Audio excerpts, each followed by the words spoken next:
السلام علیکم، کیسے ہیں آپ سب؟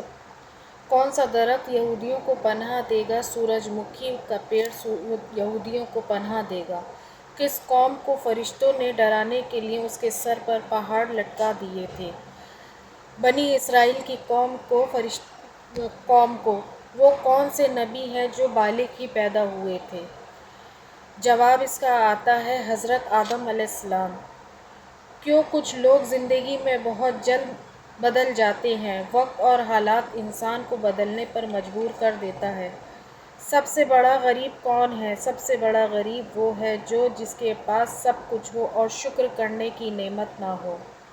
دجال سب سے پہلے کون سا دعویٰ کرے گا؟ دجال سب سے پہلے نبوت یعنی پیغمبری کا دعویٰ کرے گا، پھر اس کے بعد وہ خدائی کا دعویٰ کرے گا۔ قیامت کے دن قریب جب دجال کا فتنہ ہوگا، کون سا درخت یہودیوں کو پناہ دے گا؟ گرگد کا درخت یہودیوں کو پناہ دے گا۔ کس بات پر انسان کو گھمنڈ نہیں کرنا چاہیے؟ دولت، حسن، طاقت اور جوانی، کیونکہ یہ سب چیزیں وقت کے ساتھ چلی جاتی ہیں۔ کون سے نبی کی امت میں سب سے زیادہ کتابیں اتاری گئیں؟ حضرت موسیٰ علیہ السلام کی امت میں توریت کی طرح کئی کتابیں نازل ہوئیں۔ حضرت آدم علیہ السلام کے منہ سے سب سے پہلے کون سا الفاظ نکلا تھا؟ تو حضرت آدم علیہ السلام کے منہ سے سب سے پہلے الحمدللہ کا الفاظ نکلا تھا۔ نبی کریم صلی اللہ علیہ وآلہ وسلم نے فرمایا کہ تمہاری بہترین غذا بہترین پھل انگور ہے اور ناشتے میں استعمال کیا کرو، کیونکہ کھجور تمہارے جسم کے اندرونی جراثیم کو ختم کرتا ہے۔